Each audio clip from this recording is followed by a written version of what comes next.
What a scene in Iowa City Saturday night, and what a job by the Iowa defense. Look at what Michigan had done coming in and how they fared against the Hawks. 36 points under their season average, nearly 300 yards, less than their typical total yards output. The point yardage totals both the lowest of the Jim Harbaugh era for the Wolverines. One of the leaders of that Iowa defense, linebacker Josey Jewell, joining us now from our studio in Iowa City. 8 tackles in the Hawkeyes win. And Josey, give me a sense of what your life has been like here in the immediate aftermath last few days after that historic upset. Yeah, I mean, it was an amazing victory.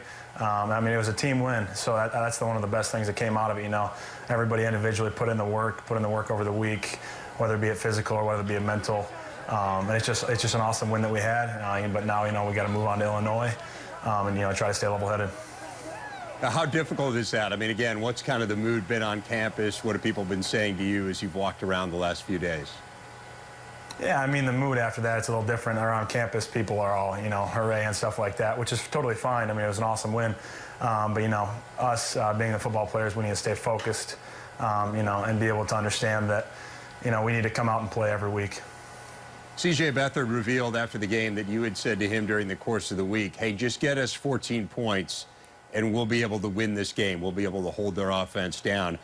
What led you to believe, given how high-powered Michigan has been, that 14 points would be enough? Yeah, I mean, that was kind of crazy, that whole thing. But, you know, it just kind of came from, you know, the last week wasn't a good week, how we wanted it to be versus Penn State. And I really thought, you know, looking in the guy's eyes, understanding, you know, how everybody's been practicing, everybody's demeanor, and, you know, really what they want to get done, and their focus was really good. And, you know, I thought, you know, we could hold them pretty low score. But, I mean, at that point, it was kind of a guess, so I guess I got a little lucky with that one. That was a good guess. A very good guess, no doubt about it.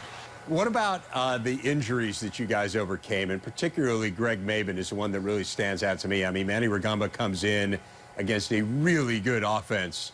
As we talked about, he ends up being Big Ten Freshman of the Week. What can you say about Manny's performance? What stood out there?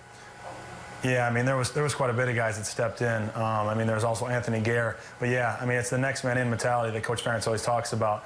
You know, somebody good or somebody, the first guy, you know, falls, he has an injury or something like that, you know, somebody behind him, you know, they might not, you know, knowing that they're going to play the game, they stay focused, you know, throughout the week, and then also, you know, throughout the game and the beginning of the game. And Manny stayed really focused and understood what he needed to do the whole week, and he just came out and he played ball like he usually does, and he's just a great competitor. As media members, we kind of search for explanations for things, and particularly when you contrast what happened against Penn State with what happened against Michigan and think it's the same team. It's just a week removed from that performance. And there was a lot of talk in the postgame about culture, that the culture was what helped you guys get over the loss to Penn State and play as well as you did against Michigan. Give me an explanation as to what that means. Elaborate on culture and how it relates to this team. Yeah, I mean, the culture is just mostly staying focused, you know, understanding what you have to do the next week. You know, it's taking what we learned from the last game, how we messed up, maybe not doing our assignments, and bringing that to the next week. I mean, the culture is to stay focused, be responsible for your job and your job only. And I think that really showed throughout the next week against Michigan. I think it's particularly impressive when you consider some of your goals from the preseason probably aren't realistic now. I mean, I assume you guys had winning the West and getting to the Big Ten championship game as a goal. It is an extreme long shot at this point. Have you recalibrated goals? I mean, what did you say about this team, what you want to accomplish here after that Penn State game, for instance? Yeah, I mean, you know, once some of your goals get out of hand a little bit, you just kind of have to recalibrate, like you said.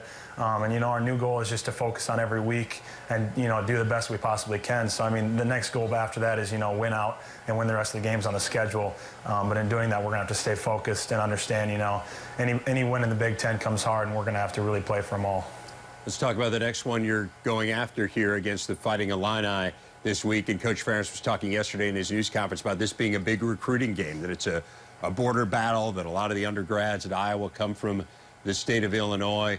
How big a game is this when you think about the bragging rights situation here? Yeah, I mean, we got quite a bit of guys from Illinois that come play here. And, I mean, it's a big game. I mean, last year it came down to the wire. So I don't think, sometimes the record really displays, how they play. I mean, they're going to play hard. They're going to give us their best shot, and we're going to have to stay focused and just understand, it's another big game. We got to come out and play. One last thing I want to ask you about. We were in Iowa City for our tailgate show last month, and it was the ANF game, the American Needs Farmers game. I know that you come from a farming family. We know about the sticker on the Iowa helmets. Tell me what that means to you.